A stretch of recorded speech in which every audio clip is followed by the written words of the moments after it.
এই কালপিটদের কারণেই আজকে আমাদের পাহাড়ের মধ্যে সবচেয়ে বড় অশান্তি। আদালত থেকে ওয়ারেন্ট ইস্যু হয় কিন্তু গ্রেপ্তার হয় না। এই দেবাশিস রায়ের কারণেই কিন্তু আজকে পাহাড়ে অশান্তি। এই শান্তি চুক্তির কারণেই আজকে আমাদের মধ্যে একটা বৈষম্য ক্রিয়েট করা হয়েছে।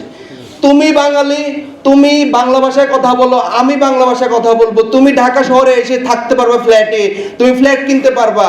আমি তোমার এখানে গেলে থাকতে গেলে পারমিশন নিতে হবে। আমি জমি কিনতে, ফ্ল্যাট কিনতে পারমিশন নিতে হবে। তুমি কোন দেশের রাজা হয়েছো? আমি এই যে মাইকেল চাকমা, তারপর Nathan Bawm, barrister Debashish Roy, they all are the main culprit, right? এবং এই কালপিটদের কারণেই আজকে আমাদের পাহাড়ের মধ্যে সবচেয়ে বড় অশান্তি। আমি আপনাদেরকে একটি ধারা বলি, যে এটা হলো 4 নম্বর ধারা, ভূমি কমিশন গঠন। ভূমি কমিশন গঠনের জন্য সরকার থেকে যে উদ্যোগ নেওয়া হয়েছে, স্মরণকালের আমার যতটুকু আমি পড়েছি, আপনারা পড়তে পারেন, এই কমিশনের সবচেয়ে বেশি অসহযোগিতা করেছে ব্যারিস্টার দেবাশিস রায়। সঠিক। এই দেবাশিস রায়ের কারণেই কিন্তু আজকে পাহাড়ে অশান্তি। কিছুদিন আগে দেবাশিস রায়কে বলেছে সে কিন্তু আপনার হত্যা মামলার আসামি, তার নামে ওয়ারেন্ট ইস্যু আছে। স্বরাষ্ট্রমন্ত্রীর কাজটা কি? স্বরাষ্ট্রমন্ত্রী এখানে যায়, ওখানে গিয়ে এটা করে ওটা করে। জাহাঙ্গীর আমাদের সিনিয়র, বাট ইভেন দো রেসপেক্টের সহিত বলতে চাই, একটি হত্যা মামলার আসামি সে ঘুরে বেড়াবে, ব্যারিস্টার দেবাশিস রায় সে টকশোতে যাবে। আপনার পুলিশ বাহিনী কি করতেছে? আপনার পুলিশ বাহিনী আছে কি এই আমাদের আমজনতাদেরকে ধরার জন্য? রাতে রাতে ঘুমিয়ে থাকবে, আপনি তুলে নিয়ে আসবে, যার নামে কোনো মামলা নেই।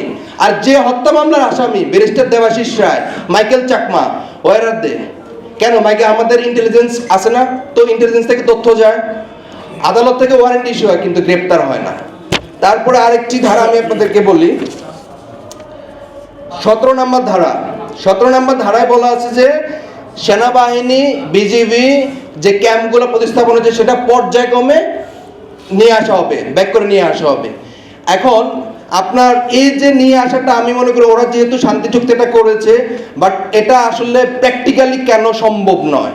কারণ আপনার ইউপিডিএফ, কেএনএফ গত পরশুদিন আপনার কেএনএফ মায়ানমার থেকে অস্ত্র নিয়ে আসছে, এবং সেই বিশাল অস্ত্রের যোগান দিয়েছে কে? আমাদের পার্শ্ববর্তী দেশ। তারা চায় যে হলো এখানে একটা অশান্তি ক্রিয়েট হোক। এই যে আপনার জেএসএস, ইউপিডিএফ, কেএনএফ, তারা বছরে 1200 কোটি টাকা, প্রায় 1200 কোটি, স্পেসিফিক হিসাব বললে জেএসএস 280 কোটি টাকা সে চাঁদাবাজি করেছে গত এক বছরে। ইউপিডিএফ 250 কোটি এবং কেএনএফ 79 কোটি 78 লক্ষ টাকা। এই টাকার কোথায় কে দিচ্ছে? এই টাকার যে রিসিট, যে চাঁদা না দিলে থাকতে হয় না, সেই রিসিটের ছবি আছে, গভর্নমেন্টের কাছে গিয়েছে। কেন আমাকে চাঁদা দিতে হবে?